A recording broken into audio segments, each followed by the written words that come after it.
साधु लोकों अनुजाई पुण्य सुसमाचार अध्याय 3 पद संख्या 10 रु 14 पद पर्यंत। लोक मैंने ताहंको पचारिले तेबे आमको कौन करने को हेबो? से उत्तर देले, जार दुईटी जामा अच्छी से जार किछि नाही ताकू गोटिए देउ एवं जार खाद्य अच्छी से सेहीपरि करू। करग्राही माने मध्य जल दीक्षा ग्रहण करने को आसी ताहांको पचारिले, हे गुरु आमको कौन करने को हेबो? जहन से मानकु कहिले, निर्धारित कर अपेक्षा अधिक आदाय कर नाही। केते जन सैन्य माने मध्य आसी ताहांको पचारिले, आमको कौन करने को हेबो?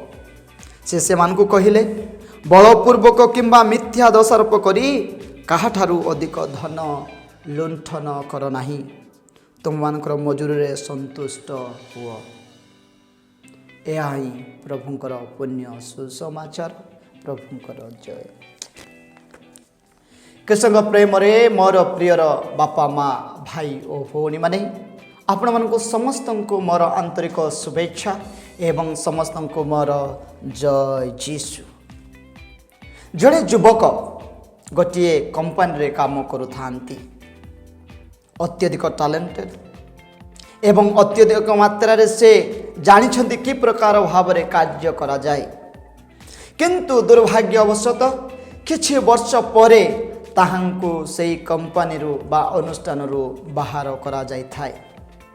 ताहांकर सेई निष्पत्ति को दुई भाग रे बंटन करा जाय थाए एवं ताहांकर सेई भल प्रदर्शन सत्वे मध्य ताहांको कंपनी रू बाहर को बाहरिबा पाई पड़ी थाए। तथापि एही क्रिश्चियन युवक किछि भी तांको मनरे चिंता न करी, किछि भी तांको मनरे न रखी से बाहरी चली जाती।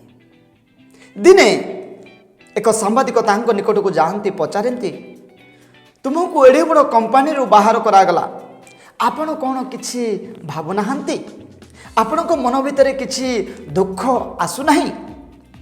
एही लोकटी बहुत अनन्य विनय एवं खुशी आनंद मनरे कहिले, लोक माने जे कौनसी संख्यक अभियान बा अभियोग मो विरोध करि पारंती, लोक माने जेतिकी चाहिबे सेतिकी मते तळे खसाई देई पारंती, किंतु मु जाने मु किए।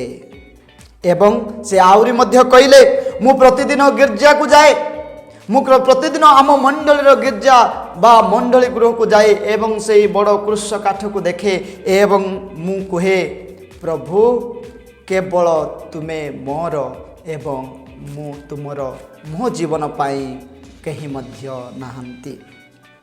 जतबले आमनकर एई गभीर विश्वास अछि, जतबले आम माने एई गभीर विश्वास देखुछु एवं जतबले आमर सृष्टिकर्ता प्रभु आज यही गभीर विश्वास को दृढ़ीभूत करने निमंते आम समस्त को प्रश्न पचारती।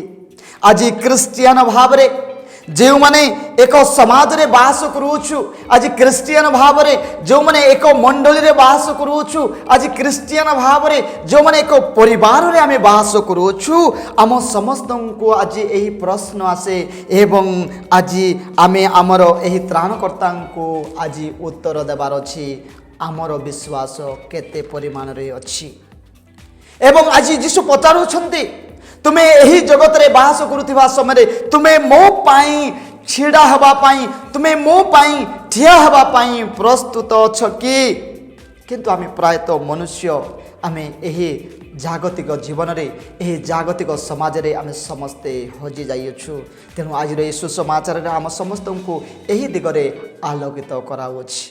आज आमे समस्ते आगमन काल तृतीय रविवार रे पहुंची अछु।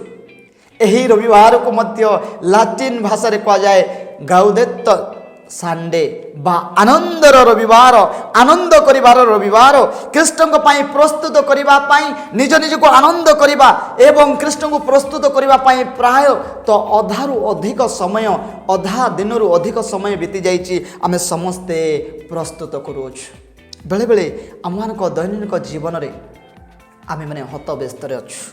आमे माने समस्ते क्लांत रे बास करूछु आमे समस्ते थकी जाई पड़ियोछु किबा आमे आज जानि परिबा जे आमे समस्ते आमर गंतव्य पथरे आमे माने आगे जाउछु कि आमे यीशु को पाइबा निमंते यीशु को सहित बसवास करिबा निमंते यीशु को आम गृह रे प्रवेश करिबा निमंते यीशु को आम हृदय रे जन्मिबा निमंते आमे समस्ते आनंदित एवं प्रस्तुत अछु ना आमे समस्ते क्लांत होई जाउछु। आज आमर मंडली आमर जत्नशील माँ तांको पिलामान को जानती एवं आमको कहती आउ किछि दिन परे बड़ दिन आसुअछि आउ किछि दिन परे क्रिसमस आसुअछि आउ किछि दिन परे यीशुंकर जन्मदिन आसुअछि एहा परिवर्ते आमे माने समस्ते प्रस्तुत जारी रखिबा अछि आनंद रे सुख रे आशा रे तांकर दृढ़ विश्वास रे आमे बंचिबार अछि। एही आनंदमय रविवार रे आम समस्त को आज सुसमाचार आम समस्त को शिक्षा दिए एही आनंद एवं उल्लास करने निमंते आज बात्मीज जहन निकट को अनेक व्यक्ति माने जाहांती पचांती आमे कौन करिबु गुरु आमे कौन करिबु गुरु आम जीवन रे आमे कौन करि पारिबु एही दुखर दुनिया रे एही दुर्भिक्षर दुनिया रे एही पापमय दुनिया रे आमे कौन करिबु। तेणु उभय बाप्ती जहन एवं आमर जीशु आम समस्त कहती तुम मानकर पाप अनुताप कर विशेष कर जो माने आमे समस्ते दिग्दर्शन बढ़ी अच्छु आमर निजर विवेक को परीक्षा करी प्रभु को निकट को फेरी आसवा एवं ईश्वर शक्ति उपरे भरोसा रखा जो माने निजर सामर्थ्य निजर शक्ति निजर चिंता निजर ज्ञान उपरे भरोसा रखुछु आज यीशु कहते तमे ईश्वर शक्ति उपरे भरोसा रखी आनंदित हुओ एवं तुमर वाक्य को अधिक रु अधिक पाठ कर प्रभुंकर वाक्य को अधिक रु अधिक पाठ करी तुमान को जीवन रे आनंदित हो। मोर प्रिय बापा माँ भाई भनी माने आमे कि प्रकार भाव रे आनंदित हेबा जो समय आम अने पापमय जीवन यापन करुछु जोठारे आमर परिवार दुर्नीति रे परिगणित होइछि जोठारे आम परिवार अशांति रे चालुअछि जो समाज रे अनेक कारुकार्य काम चली अछि तेबे आमे किपरि आनंदित हेबा। आज आमान को प्रभु आह्वान करती समस्त को निजर विवेक परीक्षा करने निजर कर्तव्य प्राण जीवन यापन करने आमर गंतव्य पथ को सुदृढ़ रखी ईश्वर ठारे भरोसा रखापी सही दिन आम आनंदित हेबा जो दिन आम मैंने मन परिवर्तन हेबा एवं सही दिन आम मैंने आनंदित हेबा जेबे आम गोटे उत्तम क्रिस्टियन जीवन यापन करिपरिबा जेबे आम यीशुंकर इच्छा अनुसार चली परिबा जेबे आम ईश्वर वाक्य अनुसार चली परिबा जेबे आम रखिबा जिनिस आम अन्य को दान दे परिबा। तेणु आम समस्त देखुचु जेतले प्रेरित ग्रंथ आम शुणा 20 अध्याय 35 पदरे लिखा अछि तमे ग्रहण करने अपेक्षा देवा बहुत भल एवं यह ही आनंदर कारण होता है। आसतु मोर प्रिय बापा माँ भाई भणी मैंने यही आगमन काल तृतीय रविवार ये आनंदित रविवार रे प्रभु को पाइबापी आम समस्ते आनंदित हेबा केवल आम जीवन में प्रभु ही अटंती। आसतु आम परिवार रे आम जीवन में प्रभु को ग्रहण करवा एवं प्रभु को आम जीवन में रखा से ही आनंददाता एवं से आम समस्त को आनंद देवे।